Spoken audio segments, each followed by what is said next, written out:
Wolves of Wind, Book 2, Gills. Chapter 15, True Wolf. Rain ran to see what was wrong. The she-wolf was in a puddle of her own blood. Rain could smell it was hers, but there were no wounds. She made sure to check wings, paws, and even the small black lump lying below her wing. Ah! Rain shouted, jumping back. Two blue puppy eyes blinked open at her, the same color as a blue jay's wing. Rain shook her head in surprise. "Ebony, you survived a fire. You can survive another moment to see what all your pain was for," she cried as she licked Ebony's face. The black she-wolf did not move. But suddenly a tremor shook the earth and a huge crack opened in the ground as Rain lifted the pup. Rain did not want to go without Ebony's body. She deserved a burial if anyone did. "Alpha!" Macy cried, bounding towards the giant crack. Pool tried to grab the small dog's tail, but they missed.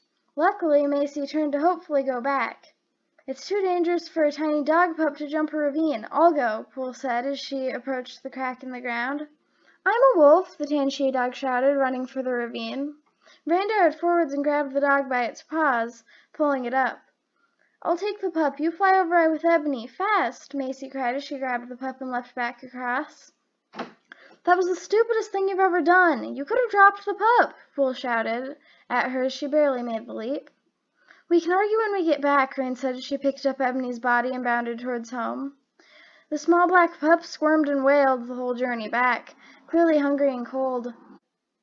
Rain had worked out that the pup must have stayed in Ebony for too long and hatched early inside of her, causing Ebony to die from pushing a full-grown pup out of her. Rain couldn't believe that Ebony was gone. To Rain, the black she-wolf had been like such a big part of her life. And Rain felt a piece of her heart chip away at the thought that Ebony and her wouldn't see each other for a very long time. When they got back, there was an uproar of surprise, but in the end, nearly everyone agreed that the pup should stay. Rain was startled at how much everyone wanted the little black pup to stay. If the pack hadn't been joined, this pup would have been cast out for bad blood, not to mention that nobody knew how its wings would work. It didn't have gills like river pack wolves were born with, but would it even get wings? How would it hunt without wings or gills? How would it patrol? Rain knew that the pup would need milk, and she and Bird wouldn't have any, but Ice could give milk to the pup, but have Bird and Rain raise it. Although, would that be fair for her? It would probably be like asking someone to adopt a pup and saying at the last second you still want them. "I see your eyes. You want to raise her, Rain.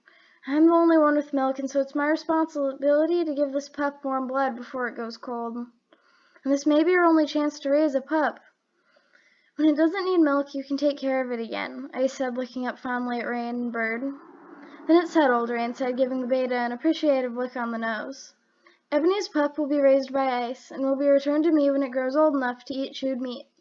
Everyone chattered approvingly, clearly happy to be in a pack with more food and less fighting.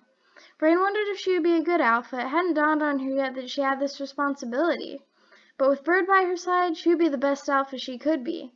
And when she slept that night, she was happy when her dreams were not filled with troubling prophecies, but instead, family, a nice pack to live in, and peace. Most importantly, peace.